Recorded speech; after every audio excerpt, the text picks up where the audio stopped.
We are about to embark upon a series of strange and exciting, dangerous adventures. Adventures that will lead us to all parts of the world.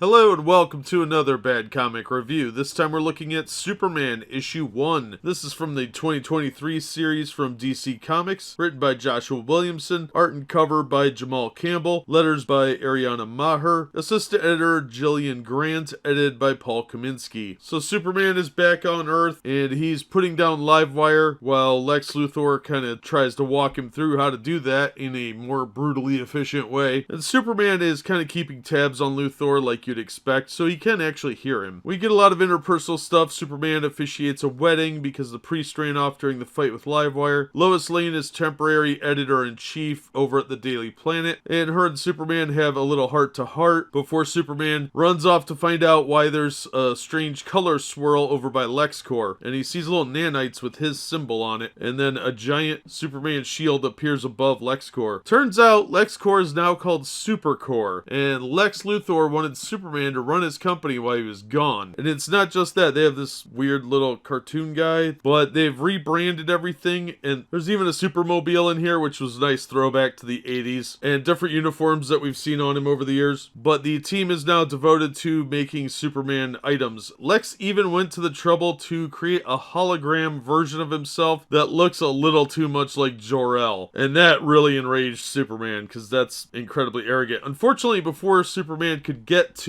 Lex to talk to him about this, Parasite shows up and causes all kinds of problems. It looks like Superman not only inherited Lex's company, he may have also inherited all its problems too. So far, I was actually really impressed with this issue. I didn't like it at first. It was a little slow going with lots of seemingly pointless talking, but it's just trying to fill you in, and there's these like cute little moments. A little bit of padding and wasted space, but overall I thought it was pretty good. $5 worthy? No, not really. But I didn't hate it. I will recommend it if you can find it at a reasonable price. I'm not a fan of the art. I don't like this weird, disproportionate, over-exaggerated look everyone's got. And Jimmy Olsen has a really weird haircut that makes him look like he just had an accident with a razor. So I didn't much care for the art style. It's not something I care about too much, but I got over that. It was fine. The colors are really well done. I just didn't care for the style of art. It's a little too manga-ish for me, but the story was fun, so I'll give it a little bit of a pass on that one. And it does introduce us to the major players. It'd have been nice if they'd gone over his origin a little bit. In the giant 2 pages of wasted space, they just give like a couple sentences, and that's kind of a waste of paper, but whatever. It was okay. I didn't hate it. I didn't love it. It wasn't $5 good, but it was worth reading. We'll see how next issue goes, but until then, a hesitant recommendation. If you can find it for about $3, I'd say pick it up, because I got about $3 of entertainment out of it. Not quite $5, but not the worst thing I've ever read. That's gonna do it for this one. Thank you so much for listening and supporting the channel. If you enjoyed the video, please hit the like button and don't forget to subscribe so you don't miss future reviews. If you'd like to help the channel out in other ways, links from the description to various support methods. And as always, we hope to see you on the next one.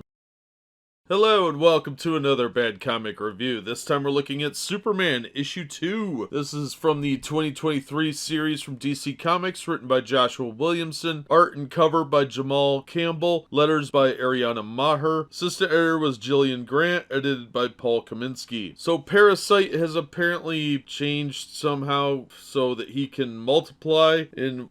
It's kind of an annoying idea. Not real thrilled with that lack of originality, but we do see a lot of bad guys known as the Secret Order of Mad Scientists. One person on the council didn't vote for that, and that is apparently led by somebody named Graft, and they're cutting up Bizarro. And then there's Dr. Farm, who appears to be Graft's brother, but they appear to have something to do with Parasite spawning the way he is, and the little parasites are really hungry. Superman's able to save Mercy and some of the Supercorp employees, and Lex wants him to spring him out of jail so he can help stop him. But of course, Lex doesn't care about innocent people, so Superman's not about to do that. Meanwhile, Kara and John have sealed Metropolis off with ice breath so that they could contain the problem. But there is a serious issue because it looks like other people could be infected. And we get a glimpse of a new character named Marilyn Moonlight, who appears to have a Western theme and has the powers of the moonlight. Knight, sort of a Western version of Moon Knight, but she's a mysterious black lady on a ghostly pony. Looks like it might be an interesting character. We'll see how it plays out, and she might play into this, but Superman seems to have a lot more problems to deal with, and we're left with a cliffhanger ending that could get pretty crazy. Overall, I thought the story was actually really solid. It was interesting. There were a few things that kind of irritated me, but they were pretty minor and trivial. This Marilyn Moonlight character looks interesting, so we'll see what that's all about, but the art is really not my favorite at all. I kind of hate it. It's very manga influenced and not in a really good way. Lots of action lines that look kind of inappropriate at times because you can't tell if it's supposed to be the lighting or if it's somebody moving. So that was kind of annoying, but I'm okay with it overall. It was passable. It just wasn't my favorite style of art, and I'm really against that art style. But the cover's cool, even though that scene does not happen in the book. So I will recommend it if you can find it for about $3. I think that's quality entertainment for $3. The art just holds it back too much for me. It's just disproportionate. It's a little too cartoonish and anime manga influenced. But overall, I didn't hate the story at all. I thought the story is pretty solid. So I'm willing to pick up another issue to see how it goes. So I will recommend it, but not at cover price. Try and get it a couple bucks cheaper, and maybe you'll like it. But it's definitely a step up on the Superman books for sure. So decent story with some art that I absolutely hate. Well, that's going to do it for this one. Thank you so much for listening and supporting the channel. If you enjoyed the video, please hit the like button, and don't forget to subscribe so you don't miss future reviews. If you'd like to help the channel out in other ways, the links are in the description to various support methods. And as always, we hope to see you on the next one.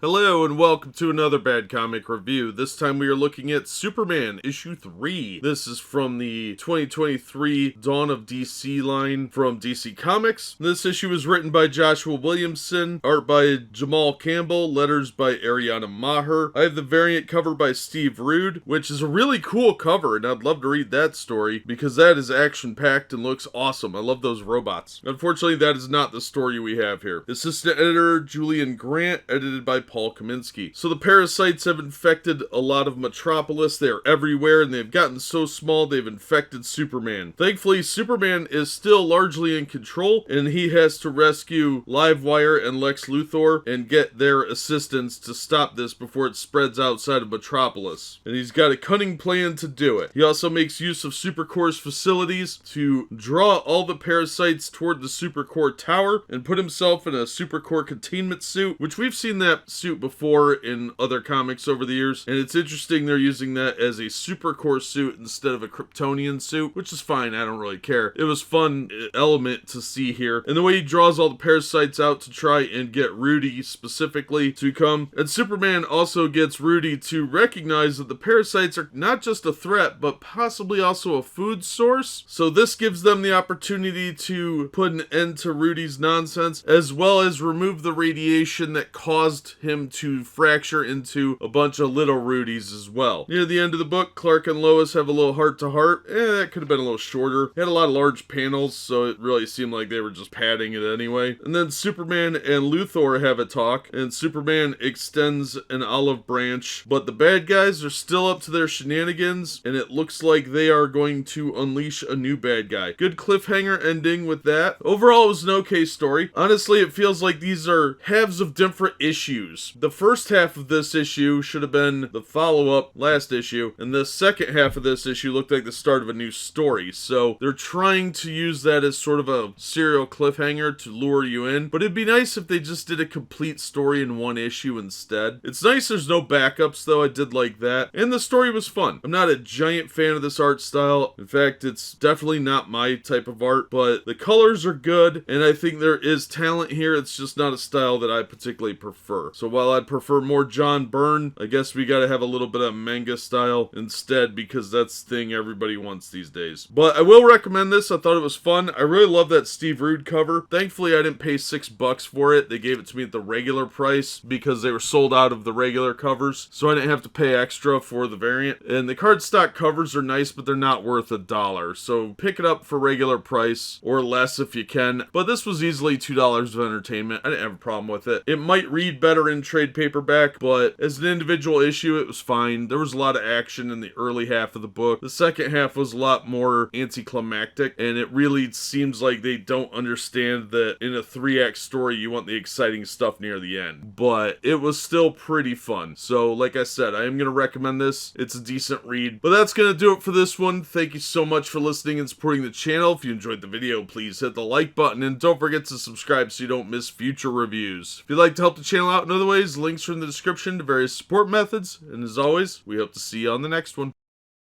Hello and welcome to another Bad Comic Review. This time we're looking at Superman issue 4. This is from the Dawn of DC line from DC Comics, written by Joshua Williamson, art by Jamal Campbell and Nick Dragotta, colors by Jamal Campbell and Frank Martin, letters by Ariana Maher, cover art by Jamal Campbell, assistant editor Jillian Grant, edited by Paul Kaminsky. Cover's actually pretty cool. It got me to buy the book. I was thinking about dropping this title, but I'm glad I didn't, because I have been enjoying the stories, just not the art. The art isn't for me. It's a little too anime manga. So we learn a little bit more about what's been going on with Lex Luthor, and it turns out when he first came to Metropolis, long before Superboy became Superman and left Smallville, Lex came to Metropolis with the goal of changing things and doing some science. And he even tried to be a sort of superhero. And this is where we learn a little bit about Dr. Farm and Mr. Graft. Turns out Luthor had faced off with them once before when they were kidnapping and experimenting on homeless people. Superman doesn't believe this story at all. So Lex directs him to where that lab used to be, but of course, it's a trap. Now, Farm and Graft have done something to Silver Banshee, and we do learn a little bit about how exactly they manipulated Parasite and what that radiation was. It turns out it's from kryptonite, and they've done the same thing to Silver Banshee. Apparently, kryptonite can have some sort of influence on metahumans as well, because they've amplified the radiation to the point where it can apparently interfere with people with meta powers. Also, Jimmy Olsen may know a little bit about Marilyn Moonlight, at least the legend. But we get an amazing twist ending that I really didn't see coming, but was kind of set up early in the issue. This was actually a really fun issue. There's a lot of side tangents in here, but they were fine. There's a scene in the prison yard that's kind of pointless. It's like 3 pages of worthless stuff. But overall, I didn't feel cheated for the money because I thought the story was pretty solid, and it does show that Luthor is working with Superman. We do get a little bit of a glimpse at some of the stuff they've been doing together, and we get a little bit more information about Farm and Graft. So I thought that was pretty cool. It's a decent standalone issue, but it's not a full story, because while we do get this little adventure with young Lex Luthor, the Silver Banshee story is continued in the next issue. But I thought this was really fun. Unfortunately, I still don't like the art. It is not a style I like. I think people look a little uncanny valley sometimes, but the artist has a very good eye for perspective and angles, so that was nice. They obviously understand the characters. Superman looks awesome, and he keeps doing awesome stuff. So hopefully Joshua Williamson can keep up those hectic pace of books that he's churning out, because I am enjoying this series. I don't know why I thought about dropping it, but I am enjoying it quite a bit. I just wish the art was more John Byrne and a little less Animaniacs. So if you get a chance to check this out, I would say do so. Obviously, I'm not going to recommend it at $5, because $5 for a regular comic book is a complete ripoff, and the art really detracts from that for me. So if you can find it for $2 or $3, I'd say grab it. It's pretty solid stuff. I'm really enjoying this series. So that's gonna do it for this one. Thank you so much for listening and supporting the channel. If you enjoyed the video, please hit the like button, and don't forget to subscribe so you don't miss future reviews. If you'd like to help the channel out in other ways, links are in the description to various support methods, and as always, we hope to see you on the next one.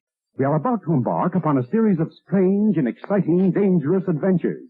Adventures that will lead us to all parts of the world. Hello and welcome to another Bad Comic Review. This time we're looking at Superman issue 5. This is from the Dawn of DC line. This issue is written by Joshua Williamson, art and cover by Jamal Campbell, letters by Ariana Maher, assistant editor Jillian Grant, edited by Paul Kaminsky. So Silver Banshee is under the influence of Graft and Farm, and Superman learns that they have some sort of glove which has the kryptonite powers on it, and it has combined Silver Banshee's scream with the Phantom Zone, phone somehow. Don't overthink it. But Superman has to deal with that with the help of Supercorp. Him and Jimmy Olsen go to confront Silver Banshee. Now, why Jimmy Olsen? Because turns out he's in love with her, and they're roommates. So Superman has to deal with that, and then he does have a sort of encounter with Grafton Farm, but he's still really not much closer to learning what's really going on. And there's a problem because during the encounter, his hearing gets damaged, and while he can still hear like a normal person, he can't use his super hearing anymore. And that is a big problem because there's something else going on. So there is a little bit of a brutal scene near the end, but overall I'd say this is perfectly acceptable for teenagers. It was a good story, it was fun. We do learn how Jimmy and Silver Banshee got together, and we get to see Superman being a hero. And he does some pretty cool stuff throughout the issue. Overall, I really liked the story. I thought it was a lot of fun. It was a good wrap up of the Silver Banshee, basically two-parter, and a good installment in the ongoing meta-narrative of Grafton Farm. But it's nice to have an issue where you can pick it up and there's a resolution at the end of the issue, even though there's still a meta story. So it's good old-fashioned comic storytelling. I'm not a huge fan of this art style, as I've said before. I think it's a little disproportionate, but it's definitely not the worst on the market. At least the artist understands different perspective shots, and Superman looks like Superman. He looks like a hero. So I'm going to recommend this. I'm really impressed with this series, and even though the art's not for me, I recognize that it is still a really fun comic. I will recommend it, but if you can find it for a lower price, that's definitely the way to go. But that's going to do it for this one. Thank you so much for listening and supporting the channel. If you enjoyed the video, please hit the like button and don't forget to subscribe so you don't miss future reviews. If you'd like to help the channel out in other ways, links are in the description to various support methods. And as always, we hope to see you on the next one.